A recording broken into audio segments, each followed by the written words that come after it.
currently, and people, as the economy continues to fail, and you can, man, somebody told me that there are more homeless people downtown in a little bit. That it is really growing. And I mean, with leaps and bounds, people that once had houses, jobs, and everything else are down there. This also shows that the priest loved his occupation only. See, he was a priest, but that's all he loved, was being a priest.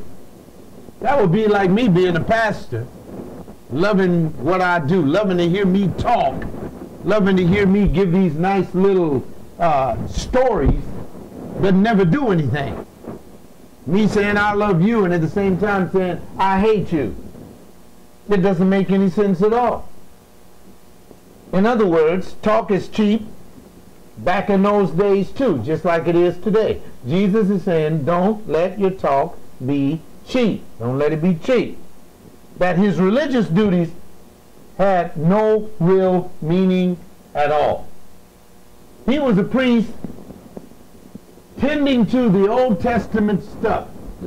There's only one scripture that I want you to turn to. That's Exodus chapter 23. Go there with me. Exodus chapter 23. See, this priest knew better. Verses 4 and 5. Exodus chapter 23, verses 4 and 5. All priests that ministered in the temple knew what their duty was. Now look what it says. It says, if you meet your enemy's ox, now wait a minute, not your friend's ox. If you meet your enemy's ox or his donkey wandering away, in other words, he said, this isn't even a human being. That's like if you see your neighbor left their keys in the car. Let me make it real. And the neighbor had to run in the house, and you saw a possible thief coming down the street. What you going to do, leave the keys in the car? Or are you going to snatch the keys out and go to your neighbor's door who hates you? Look at this. If you see your enemy's ox or his donkey wandering away, you shall surely return it to him. If you see the donkey of one who hates you lying helpless under its load, you shall refrain from leaving it to him. You shall surely release it with him. Now, this is God making it plain. If you see an animal owned by somebody that dislikes you, you are to treat that animal with all due respect for the love that you have. This was the priest's function, and this priest knew that when he crossed the street. Here we are, Christians, talking about, and they'll know that we are Christians by our love, and they'll know we are Christians by our love. Oh, we sing a good line. That is just as easy for us today to stoop to such behavior. This priest knew better, and as you read through all the other Levitical laws and everything, they had laws that they had to keep. But he said, oh my goodness.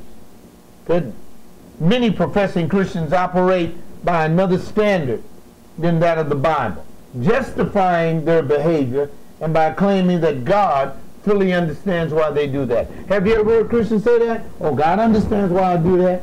You know, I've been burned too many times, PJ. I mean, I understand you, preacher, you got to do that. But I know people. And you know, I ain't trusted. Well, look, you need to put yourself in a vacuum somewhere. Because there's no way for you to get away from people. That's why. See, Christ doesn't want you in the vacuum. He wants you out there loving and coming in contact with people. And he'll give you the strength to do it. Oh, Tyree, I think about you, because I know sometimes somebody come at you, you ain't going to do that. You know, now, when they want to come at you, Tyree, say, don't do that. I love you, but don't do that now. Because let them swing at you. Wait a minute, brother. I love you, man. Don't make me do that. And pop, and they hit you. Oh, no, wait a minute. See, you're going to make me hit you back. But do it in love. Hit him back in love. I know you laughing, but how do you do that? Same thing with Sean back there when he's doing his duty. and he got to wrestle somebody down. Wrestle him in love. He can't be elbowing him in the head. You got him down. I see it on cops all the time. Cops will wrestle him down. I saw one cop wrestle a teenager down, and the teenager kept moving and shaking, and the cop had his face in the concrete and said, "Son, stop moving.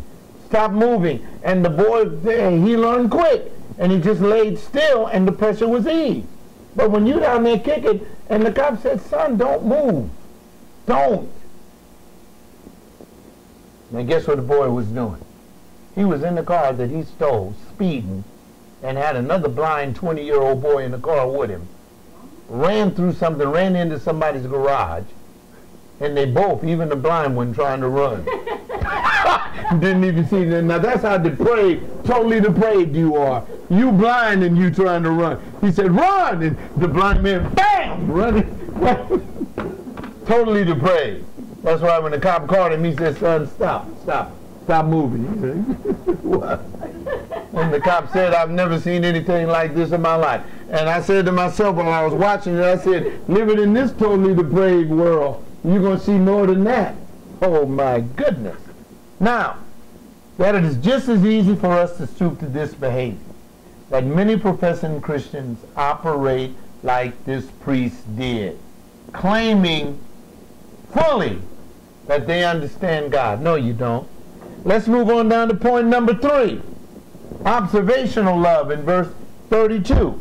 Now I like this one, and I'm going to spend a little time here because you wanna look at this. Verse 32 says, "And likewise." See, now the priest saw it and crossed the street. In other words, the priest was walking up on it and saw it and didn't get close enough to really look back. He just saw blood from a distance, and he said, "Oh no." And he crossed the street. The man still laying there beat up and bleeding and groaning. Then, likewise, a Levite also, when he came to the place, you have to understand in the Greek that these 3 words says, "and saw him."